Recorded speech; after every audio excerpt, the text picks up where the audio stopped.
Assalamualaikum. Alhamdulillah, sahabat-sahabat, dengan rahmat dan perkenan Allah Subhanahu wa taala, bertemu lagi kita dalam sesi perkongsian hari ini.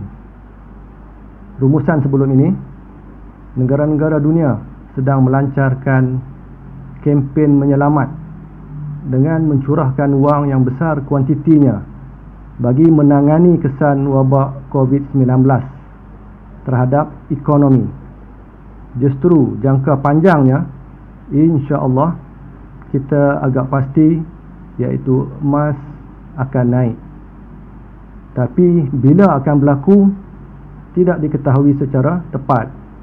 Tahun depan mungkin berlanjutan selama beberapa tahun. Yang penting merujuk kepada siri kedua, ada insurans. Pegang dan jangan lepaskan. Ada sesiapa hendak naik kenderaan yang tidak ada insurans. Hari ini perkara yang hendak dibincangkan ialah bentuk pelaburan emas dan perak. Satu ciri penting wang adalah sifat konservatif, dan ini dimiliki oleh emas dan perak. Jadual menunjukkan ketulinan emas. Karat adalah unit bagi emas. Ia merujuk kepada paras ketulinan. Ada emas 24 karat, emas 22 karat, 18 karat dan seterusnya. Emas 24 karat adalah mempunyai ketulinan 99.9%.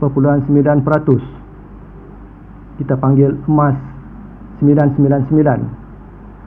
Emas 22 karat 91.66%. Kita panggil emas 916 atau 917. Emas 18 karat 81.81%, emas 818. Barang kemas biasanya digunakan emas 916, 818 atau kurang dari itu. Barang kemas tidak sesuai digunakan sebagai pelaburan kerana nilainya yang susut antara 25% ke 50% apabila kita hendak jual semula. Bagi tujuan pelaburan, gunakan emas fizikal 999 atau 916 dalam bentuk shilling ataupun jongkong yang kita boleh pegang dan simpan. Di sini saya tunjukkan sekeping shilling 10 dirham. Shilling perak 10 dirham berketulinan 999. Beratnya ditunjukkan juga di atas shilling tersebut, 29.75 gram. Pada masa kini, harga pasaran bagi shilling 10 dirham ini adalah RM155. Ini ditulis 10 dirham. Yang ini pula adalah shilling emas 2 dinar. Emas 2 dinar ini berketulinan 916. Beratnya adalah 8.5 gram. Shilling 2 dinar ini berharga RM1,600. Juga ditunjukkan gambar bagi dinar dan dirham dalam bentuk shilling dan jongkong. Menunjukkan 10 dirham, ada emas 1 dinar, 5 dinar, 10 dinar dengan maklumatnya yang lengkap. Dan perhatikan ada jongkong perak 999, 250 gram. Harga bagi jongkong perak ini 250 gram, harganya adalah sekitar RM500. Gambar ini pula diambil dari blog sastrawan Jeffrey Zinn. Gambar menunjukkan harga seekor kambing ialah 1 dinar emas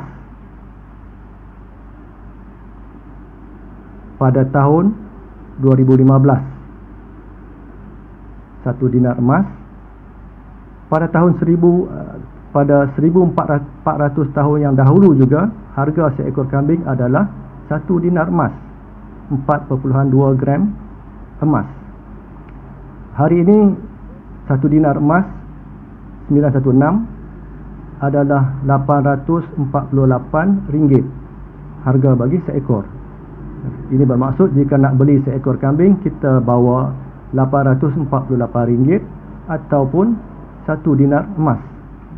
Dengan 2 dinar emas kita dapat beli 2 ekor kambing. Dengan 5 dinar emas yang harganya lebih daripada RM4.000 hari ini, kita akan dapat membeli seekor lembu yang tidak begitu gemuk lah. Sedikit pengalaman sendiri di sebuah kedai emas di Kelantan tahun lepas. Tujuannya ke kedai emas tersebut adalah untuk tolak rantai emas anak perempuan. Kami nak beli yang elok sikit. Harga pasaran kami tahu harga rantai yang nak ditolak tersebut, dan harga yang ditawarkan oleh kedai adalah RM800, iaitu setengah daripada nilai pasaran. Apabila ditanya kenapa demikian sedangkan beratnya masih sama, pekedai tersebut tidak jawab.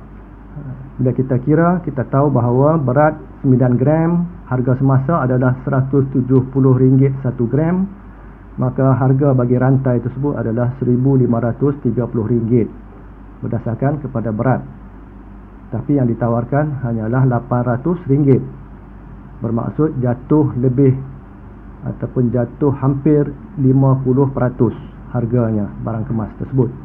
Selain emas, logam perak turut sesuai dijadikan pelaburan.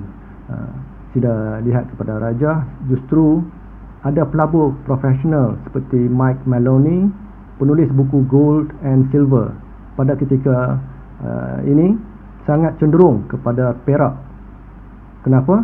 Kerana harganya yang masih rendah, berpotensi naik tinggi di masa hadapan.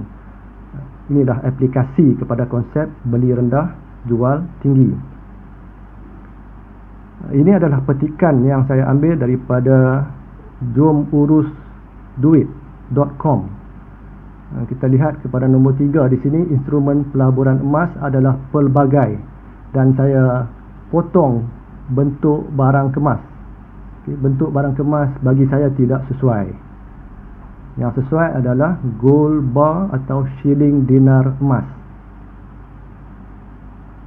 Dan satu lagi perkara yang penting di sini adalah intrinsic value yang disebutkan di sini. Emas tidak mempunyai intrinsic value, yang saya kurang bersetuju.